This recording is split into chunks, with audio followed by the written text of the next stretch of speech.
നമസ്കാരം. നിത്യജ്യോതിഷത്തിലേക്ക് എല്ലാ മാന്യ പ്രേക്ഷകർക്കും സ്വാഗതം. ഇന്ന് 2025 ഒക്ടോബർ മാസം 5-ാം തീയതി, 1201 ആണ്ട് കന്നിമാസം 19-ാം തീയതി ഞായറാഴ്ച. ഇന്ന് ഞായറാഴ്ചയാണ്. പൂരുരുട്ടാതി നക്ഷത്രമാണ്.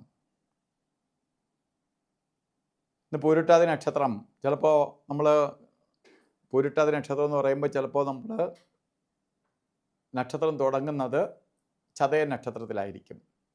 അപ്പോൾ കലണ്ടറിൽ പലപ്പോഴും അങ്ങനെ എഴുതി വയ്ക്കും. ആളുകൾ അത് കണ്ടിട്ട് അയ്യോ ഇന്നത്തെ നക്ഷത്രം മാറിപ്പോയി എന്ന് പറയും. ഇന്നത്തെ നക്ഷത്രം പൂരുരുട്ടാതിയാണ്. നാളെ രാവിലെ വരെയും പൂരുരുട്ടാതി നക്ഷത്രം തന്നെയാണ്. പൂരുരുട്ടാതി നക്ഷത്രം ബർത്ത്ഡേറ്റ് വന്നിട്ടുണ്ട്. പൂരുരുട്ടാതി ശുഭനക്ഷത്രത്തിൽപ്പെടുന്നതാണ്. മാത്രമല്ല ഞായറാഴ്ചയാണ്. പ്രപഞ്ചനാഥനായ സൂര്യൻ്റെ ദിവസമാണ്. സൂര്യവാരം. സൂര്യനാണ് പ്രപഞ്ചത്തിൻ്റെ നാഥൻ.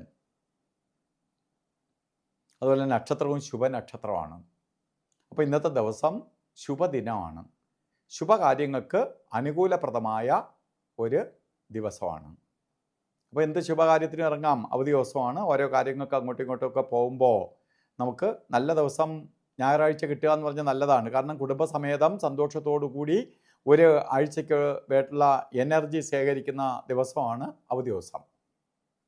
സൺഡേ സൂര്യഭഗവാന്റെ ദിവസം ആയതുകൊണ്ടാണ് ഏകദേശം ലോകം എമ്പാടും തന്നെ ഞായറാഴ്ച അവധിയായിട്ട് വച്ചിരിക്കുന്നത്.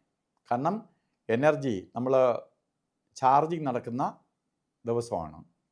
അപ്പോൾ ഈ ദിവസം നല്ല ദിവസം അല്ലെങ്കിൽ എന്ത് ചെയ്യും, വീട്ടിനകത്ത് പൊട്ടിത്തെറിയും അതുപോലെ അസ്വസ്ഥതകളും ഒക്കെ ഉണ്ടാവും. ഒരാഴ്ചയ്ക്ക് എനർജി ശേഖരിക്കേണ്ടടുത്ത് ഉള്ള എനർജി കൊണ്ട് നഷ്ടപ്പെട്ടിട്ട് പിറ്റേ ദിവസം പോവേണ്ടി വരും. അതുകൊണ്ട് നല്ല ദിവസം കിട്ടിയിരിക്കുകയാണ്. നമുക്ക് നല്ല കാര്യങ്ങൾക്കെല്ലാം അനുകൂലപ്രദമായ ദിവസമാണ്. അതുപോലെ കന്നിമാസത്തിലെ പൂരുരുട്ടാതി നക്ഷത്രം ബർത്ത് ഡേറ്റ് വന്നിട്ടുള്ളവർക്ക് ഒരു വർഷത്തെ ഫലത്തെ ചിന്തിക്കുകയാണ്.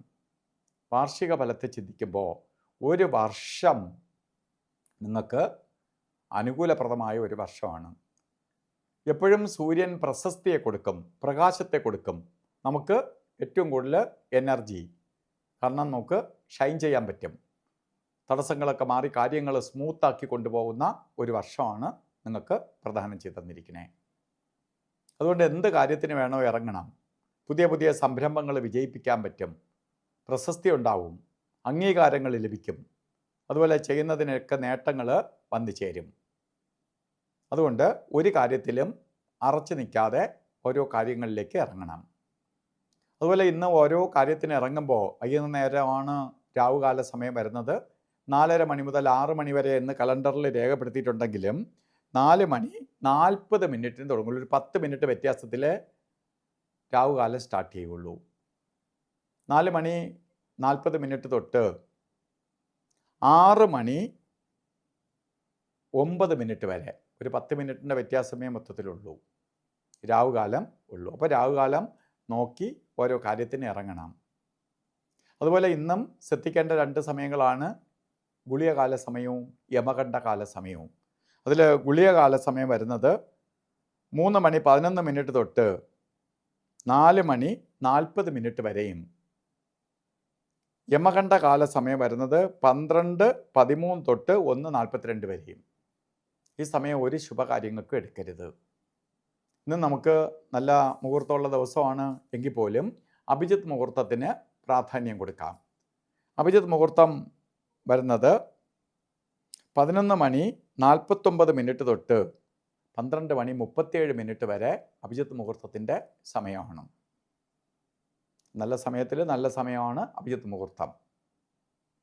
അതുപോലെ ഇന്ന് ഓരോ കാര്യത്തിന് പോകുമ്പോൾ വസ്ത്രധാരണത്തിൽ ശ്രദ്ധിക്കണം. റോസ് കളറ്, താമരപ്പൂവിൻ്റെ കളറ്, ചുടുകല്ലിൻ്റെ കളറ്, അതുപോലെ വളരെ നല്ല കളറിലുള്ള ഈ കളറുകളുമായിട്ട് മിക്സ് ആയിട്ടുള്ളതുമായിട്ടുള്ള വസ്ത്രം ധരിച്ചുകൊണ്ട് പോകുന്നത് നമുക്ക് കൂടുതൽ ഭാഗ്യദായകമായ അവസ്ഥയ്ക്ക് ഇടവരും. അപ്പോൾ ഇന്നത്തെ ദിവസം സൂര്യഭഗവാന്റെ അനുഗ്രഹത്താൽ എല്ലാവർക്കും നല്ലത് വരട്ടെ എന്ന് പ്രാർത്ഥിച്ചുകൊണ്ട് നിർത്തുന്നു. നന്ദി, നമസ്കാരം.